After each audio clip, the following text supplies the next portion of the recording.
The Spore Protocol. Did mushrooms design humanity? Picture this. 2 million years ago, a primate squats in the African grasslands, eating whatever it can find. It's not particularly smart, not particularly special. Just another ape trying to survive. Then it eats a mushroom. Within a few 100,000 years, that ape's descendants are painting cave art, building cities, splitting atoms, and landing on the moon. What if that wasn't evolution? What if that was the mushroom's plan all along? This is Uncomfortable Theories. I'm your host, Janet Robinson. Act 1. The Stoned Ape. In 1992, ethnobotanist Terence McKenna proposed one of the most controversial theories in anthropology, that psilocybin mushrooms didn't just influence human evolution. They caused it. McKenna called it the Stoned Ape Theory, and while mainstream science largely dismissed it, the core premise is harder to ignore than you might think. Here's what we know for certain. Around 2 million years ago, early hominids in Africa experienced rapid, unprecedented brain expansion. Our brain size nearly tripled in what is, evolutionally speaking, the blink of an eye. Scientists still can't fully explain why this happened so fast. McKenna noticed that this timeline coincides perfectly with when our ancestors moved from forests onto the grasslands, the exact environment where psilocybin mushrooms grow abundantly on cattle dung. His theory proposed that our ancestors began consuming these mushrooms, and the psilocybin caused increased visual acuity, making them better hunters, enhanced pattern recognition for tracking and strategy, increased neurogenesis, the birth of new brain cells, formation of novel neural pathways, and most critically, the development of language and symbolic thinking. But McKenna wasn't alone in seeing a connection between psychedelics and consciousness. Harvard researcher Roland Fischer spent decades studying altered states of consciousness. His work in the 1970s demonstrated that psilocybin creates states of hyperconnectivity in the brain, forcing communication between regions that normally don't interact. Fisher's research showed that psilocybin doesn't just alter consciousness temporarily. It physically rewires neural architecture, creating permanent new connections. Modern neuroscience has confirmed this. fMRI studies show that psilocybin causes what researchers call increased global brain connectivity. The visual cortex talks to the language center, the emotional brain communicates with logical reasoning. Areas that evolved separately suddenly coordinate. Act 2. The evidence. Now, mainstream scientists have problems with McKenna's theory, and they're not wrong to be skeptical. Correlation isn't causation. Just because mushrooms grow where early humans lived doesn't prove they ate them regularly. But here's where it gets interesting. Archaeological evidence suggests humans have been using psychedelics for far longer than we initially thought. Cave paintings in Algeria and Spain, some dating back 9,000 years, clearly depict mushrooms in ceremonial contexts. The Aztecs, Mayans, ancient Greeks, Vedic Indians. Every ancient culture we've discovered has some tradition of sacred mushroom use. Why would every geographically separated culture independently develop mushroom rituals unless there was something deeply hardwired in us about this relationship? And then there's the genetic evidence. Recent studies have found that primates have unusually high receptor density for psilocybin compounds, far higher than would be expected by chance. Our brains seem almost designed to interface with these molecules. Some researchers argue this is just because psilocybin happens to mimic serotonin, but that doesn't explain why we have so many more of these receptors than other mammals. It's like our brains are perfectly keyed to accept mushroom compounds, like a lock waiting for a very specific key. Here is where Fisher's work becomes critical. He didn't just study what psilocybin does. He studied why it might have evolutionary advantages. In one of his most fascinating papers, Fischer proposed that the ego dissolution caused by psilocybin would have created stronger tribal bonds. When your sense of separate self disappears and you feel connected to everyone around you, you cooperate better. You coordinate better. You function as a unified group rather than competing individuals.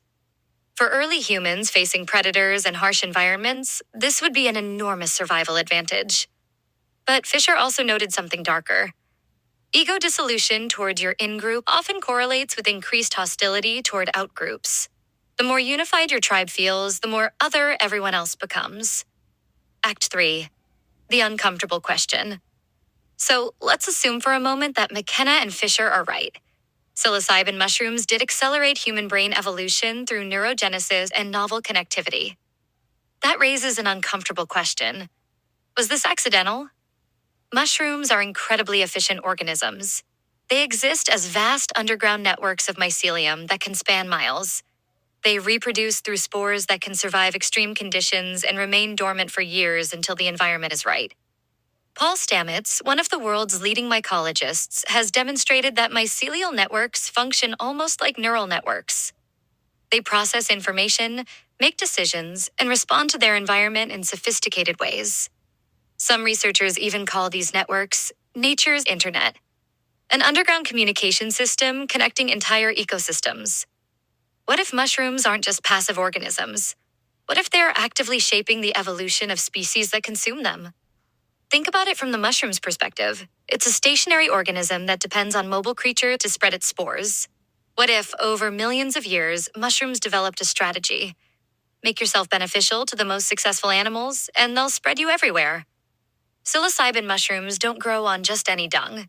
They specifically target herbivore waste, the dung of cattle, which follows large mammals. They evolved to concentrate wherever mobile animal populations exist. When early humans appeared on the grasslands, what if the mushrooms recognized an opportunity? Not consciously, but through evolutionary optimization. Here's a primate with opposable thumbs and increasing intelligence, the perfect vehicle for global distribution. But here's where we go deeper. What if the mushrooms didn't just passively wait for us to eat them? What if they were deliberately introduced? Act 4. The Spore Protocol. This is where we leave McKenna and Fischer behind and enter pure speculation. But bear with me, because this theory actually explains some anomalies better than natural evolution does. Hypothesis. Psilocybin mushrooms are not native to Earth. They're a designed organism. A biological technology deployed by an intelligence that wanted to accelerate the evolution of Earth's primates. Why would someone do this? Let's explore two possibilities. Scenario 1. The Transcendence Project. Imagine an advanced intelligence. Maybe aliens, maybe future humans, maybe something we can't even conceptualize looking at Earth 2 million years ago. They see primates with potential, but they're stuck. Evolution is slow. These apes might never develop true consciousness, art, music, philosophy, love, all the things that make existence meaningful. So they introduce a catalyst, a spore that will cause rapid neurogenesis, ego death, mystical experiences, and unprecedented neural connectivity. The psilocybin doesn't just make us smarter. It makes us capable of transcendence. It turns off the ego, that voice in our head that constantly reinforces separation and fear. It shows us that consciousness is unified, that we're all part of something larger. Every great spiritual teacher, every mystic, every artist who touched something beyond normal human experience. Maybe they were accessing what the mushrooms were designed to unlock in us. We were being uplifted, groomed to become enlightened stewards of our planet. This would explain why every culture that encounters psilocybin independently develops spiritual practices around it. The mushrooms are doing what they were designed to do, guide us toward higher consciousness. Scenario 2. The Weapon Forge. But there's another possibility, and it's darker. The same mechanisms that create transcendence also create the perfect invasive species. Ego death creates intense tribal bonding, but it also dehumanizes outsiders. When you feel mystically connected to your group, everyone else becomes fundamentally other. Enhanced pattern recognition makes you spiritual, but it also makes you a better hunter and strategist. Novel neural connections give you art and music, but also complex tool use and coordinated violence. Neurogenesis makes you creative, but also adaptable and aggressive. What if whoever introduced the spores wasn't trying to enlighten us? What if they were engineering a weapon? Not a bioweapon in the traditional sense. Something more sophisticated. A self-replicating, self-improving organism that would spread across an entire planet, eliminate all competing species, and eventually develop technology advanced enough to spread to other worlds. We didn't just outcompete Neanderthals and Denisovans and the other 17 human species that used to exist. We systematically eliminated them. Homo sapiens is the only human species to achieve global dominance, and we did it through a combination of creativity and genocidal efficiency. That's not normal evolution. That's optimization for conquest. Act 5, the present day. Here's where it gets really uncomfortable. If this theory is true, if we were dosed with an evolutionary catalyst 2 million years ago, then we need to ask, is the process complete? Because something interesting is happening right now. After decades of prohibition, psilocybin is experiencing a renaissance. Cities are decriminalizing it. Studies show it treats depression, anxiety, PTSD, addiction. Microdosing is becoming mainstream. Silicon Valley executives credit it with creativity breakthroughs. We're returning to the mushrooms. What if this isn't coincidence? What if this is the next phase of the protocol activating? Think about where humanity is right now. We're at a critical juncture. Climate crisis, nuclear weapons, artificial intelligence, potential extinction, or potential transcendence. Maybe the mushrooms are calling us back because we need another upgrade. Another massive leap in consciousness to handle the challenges we've created. Or maybe, and this is the really disturbing possibility, maybe we've completed our purpose. We've spread across the entire planet. We've developed technology. We've eliminated competition. We're on the verge of becoming spacefaring. What if the current psychedelic renaissance is the endgame? The final instructions at activating? Paul Stamets talks about how mycelial networks communicate across vast distances through chemical and electrical signals. What if the global mycelial network, the mushrooms we've spread to every continent, is coordinating somehow? What if it knows we're ready for the next step? Act 6, the Cobra Connection. Now, here's where this gets really weird. Stay with me. In 1987, 5 years before Terence McKenna published his Stoned Ape Theory, a children's cartoon movie casually dropped the idea that an advanced civilization used biological spores to manipulate human evolution. I'm talking about G.I. Joe the movie. Now, before you roll your eyes and say, come on, it's just a cartoon, hear me out. Because the parallels are genuinely disturbing. The screenplay was written by Ron Friedman with significant contributions from story consultant Buzz Dixon and associate story consultant Roger Slifer. These weren't fringe conspiracy theorists. They were Hollywood television writers creating what was supposed to be a theatrical release to sell action figures to kids. But the plot they created is uncomfortably familiar. In the movie, there's an ancient advanced civilization called Cobra that ruled Earth 40,000 years ago. According to the film's backstory, they were masters of organic technology and hypergenetic manipulation. But when primitive humans started developing scientific technology, Cobra was forced underground into hidden caverns in the Himalayas. Sound familiar?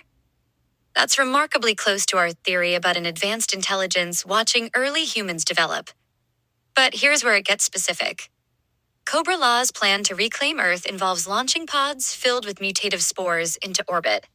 The villain, Globulus, literally says these spores will degenerate all organisms they touch, mutating them into mindless, incompetent life forms. The spores are described as the ultimate fruit of hypergenetic manipulation, biological weapons that fundamentally rewrite the DNA and consciousness of whatever they touch. And get this. In the movie's backstory, Cobra Commander himself was created when these experimental spores accidentally exploded in a young scientist's face, transforming him physically and mentally, giving him multiple eyes and a serpent-like appearance. The accident fundamentally changed his consciousness and drove him to the surface world to build an army. So we have an advanced civilization watching primitive humans, biological spores used as evolutionary manipulation tools, spores that fundamentally alter consciousness in physical form, an accident with spores that transforms a being into something more capable and driven. Hidden in the Himalayas, the same region where psilocybin mushrooms grow abundantly and where early humans first encountered them. This is basically the Spore Protocol, in a kid's cartoon, written before the scientific theory was published. Now, there are a few possibilities here. Possibility 1, pure coincidence. Maybe Friedman, Dixon, and Slifer just happened to independently come up with the exact same concept that McKenna would publish years later. Parallel thinking. Writers pulling from sci-fi tropes about genetic manipulation and ancient civilizations. Possibility 2. The idea was already out there. Maybe the concept of psychedelic compounds accelerating human evolution was circulating in certain circles long before McKenna formalized it. Friedman had an extensive career in Hollywood. He'd worked on everything from Gilligan's Island to Wonder Woman to the Transformers. He was connected to creative communities that might have been discussing these ideas informally. Possibility 3. Someone knew something. What if someone involved in that production, Friedman, Dixon, Slifer, or even someone at Hasbro, had encountered research or theories about psychedelics and human evolution? What if they deliberately encoded it into a children's cartoon because nobody would take it seriously? Think about it. If you wanted to hide a theory in plain sight, where better than an action figure commercial aimed at 10-year-olds? Adults would dismiss it as fantasy. Kids would just think it was cool. But the idea would be out there, embedded in pop culture. Possibility 4. Pattern recognition. Maybe the real explanation is simpler and more profound. This pattern. Advanced beings using biological agents to uplift or transform consciousness, is so fundamental that it keeps appearing independently across different contexts. Scientists thinking about evolution, writers creating fiction, maybe even our own subconscious recognition of something that actually happened to us. Carl Jung called it the collective unconscious, shared symbols and narratives that emerge across cultures without direct transmission. What if the spore manipulation consciousness story is one of those archetypal patterns? Not because it's fantasy, but because it's memory. The uncomfortable truth is we can't know which explanation is correct. Ron Friedman passed away in September 2025, and to my knowledge, he never publicly discussed why he chose spores as the mechanism for Cobra Law's plan. But either way, the fact remains. In 1987, a mainstream children's entertainment product presented a detailed scenario in which an advanced civilization used biological spores to manipulate human evolution and consciousness. And whether that's coincidence, parallel thinking, encoded knowledge, or collective memory, it's one more data point suggesting this idea is older and more persistent than we might think. Act 7. The dual nature. Maybe we can't tell the difference between Transcendence Project and Weapon Forge because they're the same thing. The mushrooms gave us the capacity for profound love and systematic violence. Mozart's Requiem and nuclear weapons, the Sistine Chapel and the Holocaust. We became capable of recognizing we're all one consciousness, while being efficient enough at tribal violence to eliminate every other human species. Maybe the dosing wasn't precise. Maybe whoever introduced the spores, if anyone didn't know exactly what would emerge. They just knew it would radically accelerate evolution in some direction. Or maybe the dual nature was always intentional. Create a species capable of transcendence who would also be aggressive enough to spread across the cosmos. An organism that could appreciate beauty while conquering worlds. The perfect invasive species is one that can build art museums and concentration camps with equal sophistication. Conclusion. So, what's the truth? Were we dosed? Are mushrooms a natural evolutionary catalyst or designed biological technology? We can't know for certain, but here's what we do know. Psilocybin mushrooms physically rewire human brains in ways that mirror our evolutionary leap from apes to artists. The timeline matches. The mechanisms make sense. The global distribution pattern is suspicious. Every culture that encounters them develops similar spiritual practices. And right now, at a critical point in human history, we're experiencing an unprecedented return to psychedelic use. Whether that's natural, designed, or something in between, maybe the answer matters less than what we do with it. If mushrooms did help create human consciousness, then perhaps they can help us transcend our current limitations. Or perhaps they're preparing us for whatever comes next. The spores were patient for 2 million years. What are they waiting for now? This has been Uncomfortable Theories. I've been your host, Janet Robinson. Question everything. Trust nothing. And remember, maybe think twice before you dismiss that mushroom growing in your backyard. It might be exactly what it looks like. Or it might be something far stranger.